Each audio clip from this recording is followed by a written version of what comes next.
સોરઠી બારોટિયામાં ઝવેરચંદ કાલિદાસ મેઘાણી લખે છે કે જોગીદાસ ખુમાણનું અને ગોહિલવાડનું ભાવનગર મહારાજાની બારોટાની વાત જે આખી છે એ કથા આપ જાણો છો એટલે કાંઈ લંબાવવાની મારે જરૂર નથી.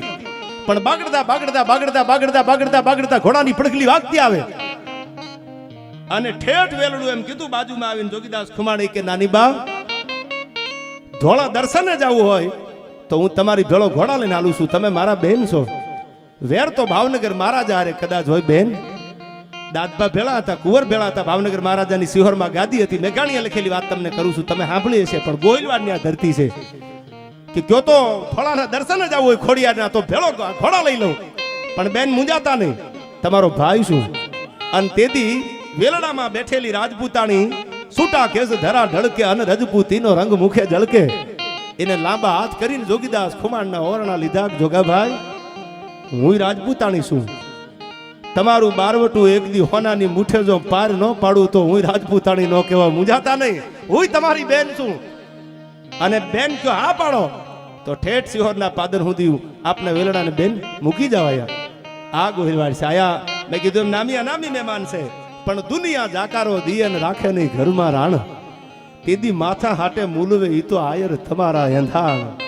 એવા મારા ભાઈબંધ પરમ સ્નેહી મિત્ર લોક સાહિત્યનો ગુગવતો સાગર એટલે મારે માયભાઈ અને એમના દીકરા મારા ભાઈબંધ અમારા જિજ્ઞેશભાઈના ભાઈબંધ એટલે જયરાજભાઈ અને બધા જે મિત્રો છે આયા એ પધાર્યા છે. એમનું ખૂબ ખૂબ અભિવાદન છે. અહીંથી એમનું પણ સ્વાગત છે.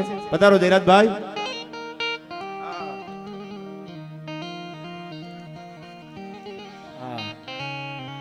ત્યારે હવે વાત સાંભળજો. જોગીદાસ ખુમાણને કીધું એ આપ જાણો છો આખી કથા, પણ પ્રસંગે કહી દઉં ગોહિલવાડમાં આવ્યો છું એટલે પછી આ માની પ્રસંગો વાતો કરવી છે અને જીગાભાઈને પણ આપણે સાંભળવા છે સમયના અનુસંધાને. પણ ગોહિલવાડની ધરતીની અમીરાત તમે જુઓ, ખાનદાની તમે જુઓ. આ મેઘાણી લખે છે એ વાતું તમને કરું છું. આ બધો સમાજ છે. મેં કીધું એમ કોળી સમાજ પણ એટલી બધી સંખ્યામાં છે. રબારી સમાજ હોય, આહિર સમાજ હોય, રાજપૂત હોય. મેં કીધું હવે જ્ઞાતિ દેવાની જરૂર નથી, આપણે હિન્દુ છીએ દેવાની જરૂર છે. હવે જ્ઞાતિવાદ કરવાની જરૂર નથી. પણ વાત સાંભળજો મારી આ કે બેન કયો તો મૂકવા આવું કે ના ભાઈ, કરોડ દિવાળી તમારા રાત તપે પણ એક દી બારવટું તમારું પાર પડાવીશું. હો નાની બાઈ આવીને ભાવનગર મહારાજા વજયસિંહને કીધું સાંભળો દરબાર કે કોની યાર તમે આ ઠેકાણાની વાત માંડીને બેઠા છો. સાવર અને કુંડલા એ તમે જાણો છો આ વાત, પણ જોગીદાસ ખુમાણની 84 આજકી ભાવનગર મહારાજાએ ત્યારે પ્રતિજ્ઞા કરી કે જ્યાં સુધી ભાવડાની સામે બારવટું કરીને મારું સાવર કુંડલા પાછું ન લઉં ત્યાં સુધી જોગા ખુમાણને નાવલીનું પાણી હરામ છે. અને ભાવનગર મહારાજાને કહેજો કે સમાધાન બે જ કાંઠે થાય, કાં તો નાવલીના કાંઠે અને કાં તો શેત્રુંજીના કાંઠે. અને આ ભાવનગર મહારાજા તમે જાણો છો. હવે મારે વાત અમીરાતની કરવી છે, ટૂંકી વાત કરું, સાંભળજો. કારણ કે હવે પેલા બચ્ચુભા વાતું કરતા બેન 3 કલાકની વાતું સાંભળવા વાળો ઓડિયન્સ છે ને કે 3 કલાકની વાર્તા કોઈ પનોઠી વાળીને સાંભળી શકે. પણ પ્રસંગ જે તમને કહું છું, ઈમાનદારી, ખાનદાની અને અમીરાત કેવી સાંભળજો. ભાવનગર મહારાજાના દીકરા દાદબાનું અવસાન થયું. કથા તો તમે આખી જાણો છો. અને જોગીદાસ ખુમાણે કીધું કે મારે ખરેખર ભાવનગર સુધી સિયોર સુધી જવું પડે. ત્યારે પોતાના ભાઈ ભાણ ખુમાણે આવીને કીધું જોગાભાઈ ગાંડા તો નથી થઈ ગયા ને? ભાવનગર સામે તરવાર ઉતારી છે, બારવટે છો ભાવનાની સામે, અને ભાવનગરની આખી ફોજ તમને પકડવા માટે ગાંડી થઈ ગઈ છે. અને તમે ભાવનગર જવાની વાત કરો છો, સિહોર જવાની વાત કરો છો, ખરખરાની વાત કરો છો. એ કે ભાણ ખુમાણ તમને ખબર નહીં પડે. જેદી નાનીબાના વેલડાને સિહોરના પાદર સુધી મેલવા ગયો ને તેદી દાદબાને મારી ઘોડીમાં બેલાડ બેહાર્યા હતા. અને બેલાડ બેહાડીને ઘોડલીમાં ખેલવતો ખેલવતો સિહોરના પાદર સુધી ગયો. અને એ જુવાન દીકરો વયો જાય મારે ખરખરે ન જવું પડે. હવે સાંભળજો, ભાવનગર મહારાજા સામે જોગીદાસ બારવટે હતા, પણ જોગીદાસના દીકરા દીકરી મોટા ક્યાં થતા? એ ભાવનગર રજવાડામાં મોટા થતા. ભાવનગર મહારાજાએ કીધું તું કે ભાવના સામે ભલે જોગીદાસ બારવટે હોય, પણ એ કાઠિયાણીને એ બેનને કે એના દીકરાને હું રખડવા દઉં તો ગોહિલવાડની ધરતીનું પાણી લાજે યાર. બારવટું હોય, દુશ્મનાવટ હોય, વાત એક બાજુ છે, પણ અમીરાત થોડી મરી જાય. આને રિસ્પેક્ટ કરી કહેવાય. સાંભળજો, આને સન્માન આપ્યું કહેવાય દીકરીઓ માટે. અને બોલાવી લીધા ભાવનગર રજવાડામાં. ભલે જોગાભાઈ બારવટે હોય, પણ એના દીકરાને હેરાન નહીં થવા દઉં. એ મોટા ભાવનગરમાં થતા. અને સોરઠી બારોટિયાના 3જા ભાગમાં મેઘાણી લખે છે કે આ બાજુ બધા બધી જ્ઞાતિના જુવાનો બધા આભડવા ખરખરો કરવા જતા હતા. એમાં માથે ધોળું પની ઓઠી અને મરસિયા ગાતા ગાતા જોગીદાસ ખુમાણ ડાયરા ભેળા ભળી ગયા, કોઈને ખબર ન પડે એમ. અને ભાવેણ આવ્યું, સિહોર આવ્યું, અને 500 જણા હતા, એમાં રોણાનો અવાજ ભાવનગર મહારાજા ઓળખી ગયા કે આ જોગીદાસ ખુમાણ સિવાય બીજો અવાજ ન હોય. એટલે આખા ટોળાને વીધી અને સડપ સડપ સડપ ડગલા દેતા દેતા આગળ હાલ્યા. જમણા હાથનો પંજો માથે મેલીને એટલું કીધું, જોગીદાસ છાના રહી જાવ બાપ, મારા દીકરાનું થવું હતું એ થઈ ગયું. પણ ત્યાં તો ભાલાન તરવારું ગાળા સંડી થઈ ગઈ. જોગીદાસ ખુમાણ છે, પકડી લ્યો મારો. તેથી ભાવનગર મહારાજાએ કીધું તું કે તરવારું મ્યાન કરો. આજ મારા દુઃખમાં જોગીદાસ ખુમાણ ભાગીદાર થવા માટે આવ્યા છે, દુશ્મનાવટનો બદલો લેવા નહીં. સાહેબ આને ભાઈબંધ કર્યા કહેવાય, આને દુશ્મન કરી કહેવાય. અટાણે તો તમારે વાંધો કોકારે પડે ને ગોતતા બીજાને અમારે મથી લેવું છે. એટલે પણ વાંધો છે ને મથો ને આ બીજા નાહકના બિચારા નવેઠિયા કૂટાઈ જશે યાર, એમ નહીં. હા જટ અમને લોકેશન આપો. હવે લોકેશન ઉપર તમે પાસે જાયશો નહીં યાર, તમે પાછા લોકેશન ગોતીને જાવ એવા ખરા ને, એમ નહીં. આને મર્દાનગી કહેવાય. જેના ફળિયામાં ઉભા તરવારું ગાળા સંડી થઈ જાય, જ્ઞાન કરી દો. આજ મારા દખમાં ભાગીદાર થવા માટે જોગીદાસ આવ્યા છે. જોગાભાઈ એની કલમે કદાચ કાળ ચડ્યો હશે, એટલે એની અવસ્થા દાદબાની લાંબી નહીં હોય, પણ છાના રહી જાવ. અને કોઈ જોગીદાસ ખુમાણને કીધું કે હવે આપણે નીકળશું અહીંથી. ત્યારે કોઈ એટલું કીધું, 2 દી થઈ ગયા ભાવનગર મહારાજે અન્નનો દાણો મોઢામાં નથી મેલ્યો. સમજાવો ને તમે, સાંભળજો. જેના ગામ લઈ લીધા હોય, જેની સામે બારવટે હોય, ઈ જોગીદાસ ખુમાણ ભાવનગર મહારાજાને ગળાના હમદેને જમાડે છે કે દાદબાનું થાવું હતું એ થઈ ગયું, તમે જાણો છો, પણ તમને મારા ગળાના હમસે જમી લ્યો. આવો દુશ્મન ક્યાં મળે? અને જેવા 2 દી રોકાણા દેરાજભાઈ અને ભાવનગર મહારાજાના આહુડા નુયા અને હે બેતા થયા જોગીદાસ, ઘોડાના પેગડે પગ દીધા અને એટલું કીધું તો હવે રામ રામ, કાં તો નાવલીના કાંઠે અને કાં તો શેત્રુંજીના કાંઠે વળી મળશું પાછા. બાગડતા બાગડતા બાગડતા બાગડતા ઘોડા નીકળી જાય. હવે સાંભળજો, વાત હવે શરૂ થાય છે.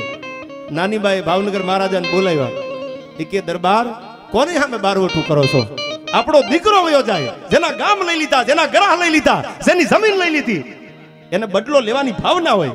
એ માણસ માથે પનિયું નાખીને ખરખરે આવે છે. નાની સામે તમે આનો બદલો લેશો? એટલે વજેસીએ કીધું નાનીબાને કે તો સમાધાન કરી નાખવું છે, જોગાભાઈની આગળ સમાચાર મોકલાવું અને બોલાવી લો. જોગીદાસ ખુમાણને આયા, સમાચાર આપ્યા કે જોગીદાસ ખુમાણ કે ગામ ભાવનગર મહારાજા દેવા માટે તૈયાર છે. જે જોગાભાઈ મોઢામાંથી બોલે ગામનો આપું તો ભાવનગર મહારાજા વજેસી બોલ્યો ન બોલ્યો થાય. કયો એમને ભાવેણા આવે, કયો એમને સિહોર આવે. હવે સાંભળજો, જોગીદાસ ખુમાણ સિહોર આવે છે. અને જે સાવરકુંડલા માટે જેને હાથમાં તરવાર લઈને બારવટે નીકળેલા જોગીદાસ ખુમાણ, આખો ડાયરો અકડાછટ ભરેલો અને એમાં કહુંબો ઘૂંટાણો. હવે તો ક્યાં કહુંબા થાય છે, ખંડીએથી ખરલે અન ખરલેથી ખોબે, પછી ધધકતે ધોબે આઈ ખાંડન મચી ખોડિયા, તારી જે કહુંબા તણી આમાં ખાંડવ ખેતવડા, પછી માઈ મેવું મહેરડા. એટલે હામત રાવુતી કહુંબો ઘૂંટાણો. અને આમ જમણા હાથમાં અંજલી લીધી ભાવનગર મહારાજાએ. આમ અંજલી લઈ અને આમ પુરુષની સામે અરજી આપીને કીધું, જોગાભાઈ આ કહુંબો કરો. અને ભાવનગર મહારાજા બોલે છે કે આજ મોઢામાંથી બોલો એ ગામ આપી દઉં. કે ના જોગો આજ કાંઈ નહીં બોલે. બાપુ તમે બોલો, આજ ભાવનગર મહારાજા દે ગામ લેવા છે, હું નહીં બોલું. કે તો સાંભળી લો જોગીદાસ, જે ગામ માટે, જે પરગણા માટે તમે બારવટે નીકળ્યા હતા, એ સાવરકુંડલા તમને આપું છું. અને ત્યાં તો પડકારો કર્યો, રેવા દો રેવા દો રેવા દો. હવે જોગીદાસને કુંડલા ન ખપે હો, હવે કુંડલા રેવા દો, કુંડલા ન ખપે. વાત તો બહુ મોટી છે, હું ટૂંકમાં કહું, કલાકારો જાજા છે. ભાવનગર મહારાજા આપે ગામ લઈ લો કે પેલું સાવરકુંડલા આપું છું. ના, કે તમે કાંઈ બોલો તો તમને મારા હમસે સાવરકુંડલા આપું. અને તેથી ભાવનગર સિહોરની કચેરીમાં જોગીદાસ ખુમાણ બોલ્યા હતા કે તમે જો તમારા હમદેન મને કુંડલા દેતા હો તો નાનીબા મારા બેન છે, એ રાજપૂતાણી મારી બેન છે. તમે જો કુંડલા મને આપતા હોય તો હું જગદંબાની સાક્ષી સાવરકુંડલા મારી નાનીબાને કાપડામાં આપું છું. બાકી જોગાને કુંડલા હવે ન ખપે, એ કુંડલા પાછું આપું છું મારી બેનને. અને હવે સાંભળજો, આ સમાધાન થઈ ગયું. ગામ જે દેવાના હતા એ બધા લખી દીધા તાંબાના પત્રે. પછી ભાવનગર મહારાજે જોગીદાસના ખભે હાથ મૂકીને કીધું, આ વાત રહી હુંવાણીની છે, સાંભળજો. આમ સત્ય વાત છે, પણ કેવી મજાક કરે છે બે. સાંભળજો કે જોગીદાસભાઈ હવે આપણી ઉંમર થઈ જાય અને આપણા દીકરા જુવાન થઈ જાય ને કદાચ નો હાચવે તો એવું બને ખરું કે ન બને? પણ સાંભળી લો, તમે મારા ભાઈ બનશો. હવે દુશ્મન નથી, હવે તો આપણે ભાઈ બનશી. કહુંબા કરી લીધા. આજ ભાવનગર દરબારને મોજના તોરા છૂટે છે. જોગીદાસ ખુમાણની પાછળની ઉંમર છે ને, એમાં કે એને દુખીવું ન જોઈ શકું. આ ભાવનગરની અમીરાત છે યાર. હું કોઈ ચાઇનાનો પંપ લઈને નથી આવ્યો યાર. આ હૃદયની વાત કરું છું. વાંચજો મેઘાણીને કે મને જીવ બળે છે તમારામાં. શું કામ?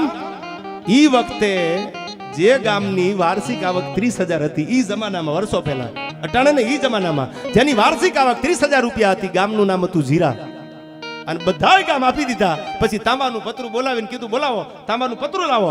આજ ભાવનગર મહારાજા વજયસિંહ જોગીદાસભાઈ ખુમાણ માટે ભાઈબંધીમાં ઈ વખતનું 30,000 રૂપિયા જેની વાર્ષિક આવક હતી ઈ જીરા ગામ ખીચા ખર્ચીમાં આપે છે જોગીદાસ ખુમાણ. હવે આજ કાંઈ બોલો તો તમને મારા ગળાના હમ છે. અને બે ભાઈબંધ પછી બથે ભેડ્યા અને અહીંયાથી નોખા પડ્યા. આ ગોહિલવાડની અમીરાજ છે સાહેબ, જેની યારે દુશ્મનાવટ કરે તો એમાં એની ખાનદાની ભળેલી હોય. એમ નામ કોરે કોરી દુશ્મનાવટે ન હોય, ખાનદાની ભેળી રાખીને કરે અને બદલો લેવાનો હોય ન્યા લે. આ ગોહિલવાડની ધીંગી ધરતી છે. એટલે મેં કીધું એમાં વાત એટલા માટે મેં મૂકી કે બધાય રાજપૂતો બેઠા છે અને મેં આપને કીધું ઈના વાત મને પછી